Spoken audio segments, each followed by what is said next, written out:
उसके नाम का हम जप करेंगे, रोज उसको ध्याएंगे, उसका दर्शन करेंगे, क्यों नहीं वह पार लगाएगा। वो विश्वास है और ये विश्वास ही भगवान है। भगवान को किसी ने देखा है क्या? मुझे बता। कोई ऐसा कहता हो मैंने भगवान को देख लिया, महा झूठा है वो, एक नंबर का झूठा, नाटकबाज। क्योंकि जो भगवान को देख लेता है वो संसार से वास्ता नहीं रखता, वो भगवान का हो जाता है। हमने भगवान नहीं देखा है, अभी उस लाइन में लगे हैं। जिस दिन देख लेंगे फिर मैं ये कथा कहना बंद कर दूंगा, आप लोगों से मिलना बंद कर दूंगा। क्योंकि मुझे जिसकी चाह थी वह चाह मेरी पूर्ण हो गई, फिर मेरा किसी से वास्ता नहीं। तो हमको जब तक वास्ता रखना है संसार से, कब तक? जब तक भगवान ना मिल जाए। हम मार्ग में चलते हैं ना, आप देखते होंगे हम पिछला पैर कब उठाते हैं? जब अगला पैर हमारा जम जाता है। अब बिना पिछला पैर हमारा अगला पैर जमे बिना पिछला पैर उठा लें तो क्या होगा? गिर जाएंगे। इसलिए संसार में रहकर भगवान मिलेंगे, लेकिन कैसे मिलेंगे? बस सबसे प्रेम करो। ये प्रेम भगवान का स्वरूप है। किसी से द्वेष मत करो। कोई गलती भी कर दे उसको माफ कर दो, कोई कुछ कह भी दे माफ। मन में कपट मत रखो। देखो जब तक हमारे मन में ये कपट बना रहेगा ना तो बोलचाल बंद रहेगी। गलती हो भी जाती है या सामने वाले से या खुद से, यदि आपसे हुई है तो माफी मांग लो। क्या माफी मांग लोगे तो क्या छोटे बन जाओगे? इसलिए बोलचाल बंद नहीं करना चाहिए। ये भक्ति का मार्ग है। भक्ति में तो सबसे प्रेम करो।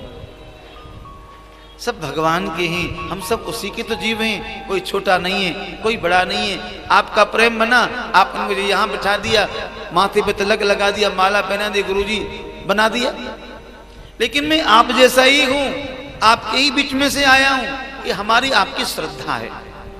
लेकिन कहीं भी कोई टोटा नहीं, हम सब एक हैं, एक पिता की संतान हैं। एक हम सब का पिता कौन है? वही नारायण, वही पिता, वही परमात्मा। और शास्त्र कहता है एक साध हैं सब सदें, सब साधें सब जाए। इसलिए उस हरि की शरण में चले जाओ। कन्हैया गाय से बहुत प्रेम करते हैं। जैसे कन्हैया ने गाय से प्रेम किया है, हम सबको भी गाय से प्रेम करना चाहिए। बोलो जय श्री कृष्ण। गौ माता से प्रेम क्यों करना चाहिए? क्योंकि गौ माता के अंग से आने वाली हर चीज हमारे जीवन को पुष्ट करती है।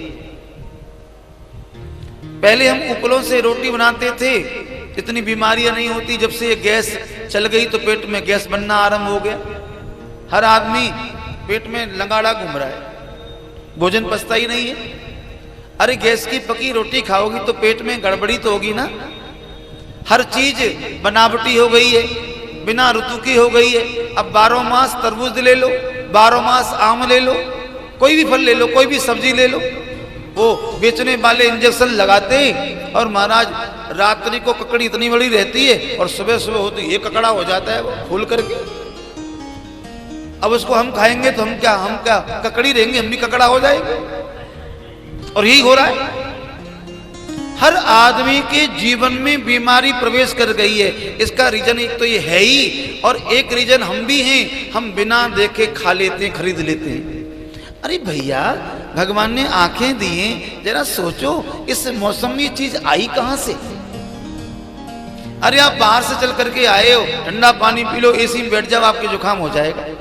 पसीना आ रहे हो तो आप ठंडा पानी पी लो, आपके गड़बड़ हो जाएगी, गड़बड़ी हो जाएगी। तो मेरा कहने का मतलब यही है, ऋतु के फल को ऋतु के अनुकूल खाया जाए तो लाभदायक होता है। अन्य ऋतु में खाएंगे नुकसानदायक होगा। तो दिन बदले मौसम बदले, बदल गया जमाना। दिन बदला मौसम बदले, बदल गया जमाना। और मंदिर से बाजी मार गया देखो मित्रों मैं खाना। मैं खाने का मतलब समझते हो? शराब खाना।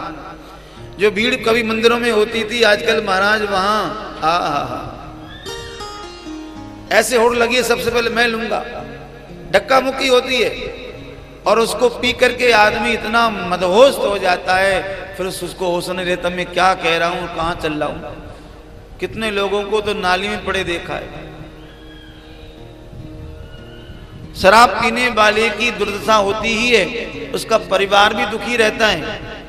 और शराब पीने वाला आदमी कभी भी स्वर्ग में नहीं जाता, वो तो नरक में ही जाता है। ये मनुष्य शरीर को पीने वाली चीज नहीं है।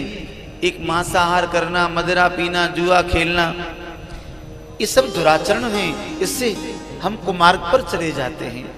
हमें एक एक पल बचना है बुराइयों से।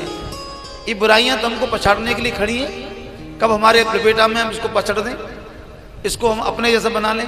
हमें बचना है, सावधान रहना है अपने आप को।